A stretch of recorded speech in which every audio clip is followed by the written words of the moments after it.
Hello আসসালামু আলাইকুম, আমি নুসরাত জাহান।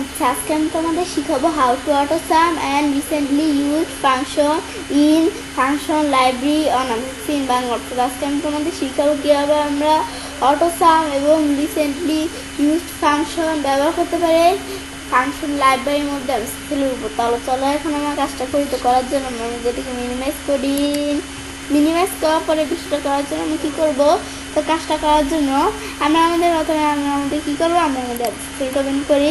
তারপরে এখন আমি ফর্মুলাসে যাবো, যাওয়ার পরে ফর্মুলাস মেনুতে যাবো, যাওয়ার পরে আমি তার একটু ক্লিক করলাম। তো AutoSum দেখবো প্রথমে, আমরা পরে রিসেন্টলি ইউজ দেখবো। তো এখন এর ছাড়াও কিন্তু এই দুইটার বিষয় ছাড়াও কিন্তু ইনসার্ট ফাংশনের উপর আমার চ্যানেল আলাদা একটা ভিডিও দেওয়া আছে, তোমার চ্যানেল দেখতে পারো।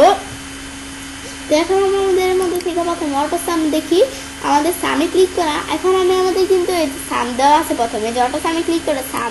তো এখান থেকে আমি কিন্তু ইকুয়াল দিয়ে আমি এই যে এভাবে সাম লেখাম পরে এখন ফার্স্ট ব্রেকেট দিয়ে এই যে এভাবে কিন্তু আমরা ফাংশনটা করি।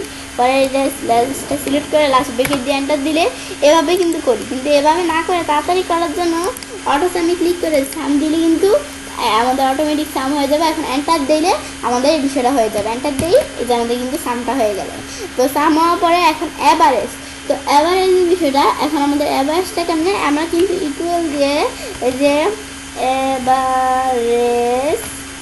অ্যাভারেজ এভাবে লেখা ফার্স্ট ব্রেকেট দিয়া আমাদের রেঞ্জটা সিলেক্ট করে এখন আমি যদি লাস্ট ব্রেকেট দিই, দেওয়ার পর আমি যদি এন্টার দিই দিলে কিন্তু এই যে আমাদের এভাবে করতে পারি, যেভাবে কিন্তু করতে পারি।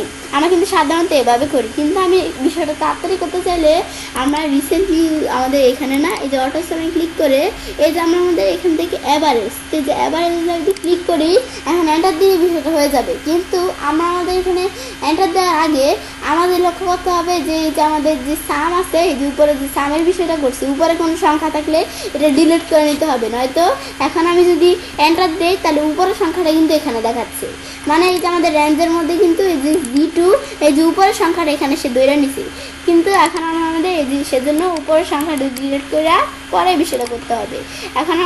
এখন যদি আমরা AutoSum ক্লিক করে আমরা যাই কি আমাদের অ্যাভারেজ যাই, এখন এন্টার দিলে কিন্তু এখন বিষয়টা সুন্দরভাবে বেরিয়েছে। মানে অ্যাভারেজের পরে সেম কাউন্ট, এটা আমি ডিলিট করে নিই। পরে আমরা কাউন্টে ক্লিক করে এই যে এখানে ইকুয়াল দিয়ে আমি যদি কাউন্ট লিখি, কাউন্ট লেখার পর আমি ফার্স্ট ব্রেকেট দিই, পরে এই যে লেখাগুলো সিলেক্ট করে এখন আমি লাস্ট ব্রেকেট দিয়ে এন্টার। এই যে কাউন্ট 5টা সংখ্যা আছে। এখন আমার কেমনে বুঝলাম 5টা সংখ্যা, এই যে 1 2 3 4 5 5টা সংখ্যা আছে।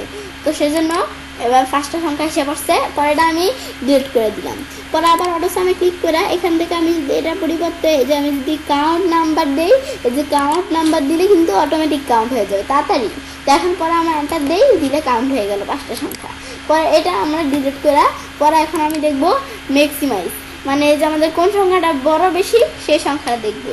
এখন আমরা আমাদের যদি ইকুয়াল দিয়ে দেওয়ার পরে ম্যাক্সিমাম, পরে আমরা ফার্স্ট ব্রেকেট দিয়ে এই লেখাটুকু সিলেক্ট করে এর মধ্যে কোন সংখ্যাটা ম্যাক্সিমাইজ, মানে কোন সংখ্যাটা বেশি বড় সেই সংখ্যাটা আমরা দেখবো। তো আমরা লাস্ট ব্রেকেট দিয়ে এন্টার দিলে এই সংখ্যাটা বেশি বড়, এই যে আমরা 85 এই সংখ্যাটা বেশি বড়। পরে এখন সেজন্য এটা দেখাইছে। পরে এটা আমি ডিলিট করে দিলাম 85, এটা ডিলিট করার পরে এখন আমি বিষয়টা তাড়াতাড়ি করতে চাইলে AutoSum যে এই যে ম্যাক্স এটা এই যে ফাংশনটা মানে ম্যাক্সিমাইজ দিয়ে এন্টার দেই, দিলে কিন্তু বিষয়টা চলে আসলে আবার আগের মতোই অটোমেটিকলি, মানে তাড়াতাড়ি করে। এখন আমরা এটা দেখার পরে মিনিমাম, এই যে আমাদের ইকুয়াল দিয়ে MIN মিনিমাম ফার্স্ট ব্রেকেট দিয়ে এখন এই যে আমরা আমাদের লেখাগুলো সিলেক্ট করে, মানে এই লেখাগুলোর মধ্যে আমার কোন সংখ্যাটা সবচেয়ে ছোট, আমাদের যেই সংখ্যাটা সবচেয়ে ছোট থাকবে সেই সংখ্যাটা এদিকে দেখাবে। এখন আমাদের দেখি কোন সংখ্যাটা ছোট, এটা আমি এখন আমরা লাস্ট ব্রেকেট দিয়ে এন্টার দিই। এখন এই যে আমাদের কিন্তু 50টা বেশি ছোট, সেজন্য এটা দেখাইতেছে। পরে এখন আমাদের এখানে আমাদের এই যে এটা ডিলিট করলাম, করার পরে এখন সেম বিষয়টা আমি AutoSum যায় আমি যদি এই যে এখানে মিনিমামে ক্লিক করে এন্টার দিলে কিন্তু এই যে এটা কিন্তু সেম বিষয়টা এভাবে চলে আসবে। ব্যাস, এটা দেখার পরে আমাদের এটা তো দেখলামই, দেখার পরে এখন আমরা কী করবো, তো আমরা আমাদের এই বিষয়গুলো দেখলাম। আমরা সাম থেকে এই যে আমাদের সাম, অ্যাভারেজ, কাউন্ট, ম্যাক্সিমাম, মিনিমাম এগুলো কিন্তু এমনি লেখা করি। এইভাবে আমরা না করে তাড়াতাড়ি করতে চাইলে যে AutoSum ক্লিক করে এভাবে তাড়াতাড়ি করতে পারি। এখন আমরা আমাদের এখান থেকে এটা দেখার পরে এখন আমরা রিসেন্টলি ইউজ কোনগুলো, যে আমাদের কোনো ফাংশন যদি আমরা আগে ইউজ করে থাকি তার সেই রিসেন্টলি ইউজের মধ্যে সেই ফাংশনগুলো এখানে থাকে। মানে আগে যদি আমরা কোনো ফাংশন ইউজ করে থাকি, এটা আমরা যেমন এই যে মিনিমাম ম্যাক্সিমাম এগুলো কিন্তু আমরা ইউজ করছি না, তো এই যে এই ফাংশনগুলো ইউজ করার কারণে কিন্তু এই যে রিসেন্টলি যেগুলো ইউজ করা হয়েছে সেই ফাংশনগুলো কিন্তু দেখাইতেছে। প্রথমে সাম, তো এই যে আমরা যদি এখানে সামে ক্লিক করি সাম হবে। সাম এখানে আমি প্রথমে বিষয়টা দেখে নেই।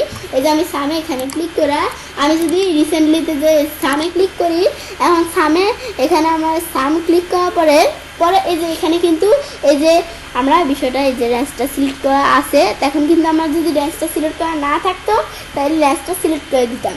তো এখন আমাদের যদি এটা দেখার পরে এখন আমি কি করব, এখন আমি যদি ওকে দিই তাহলে কিন্তু বিষয়টা এই যে এসে পড়লো।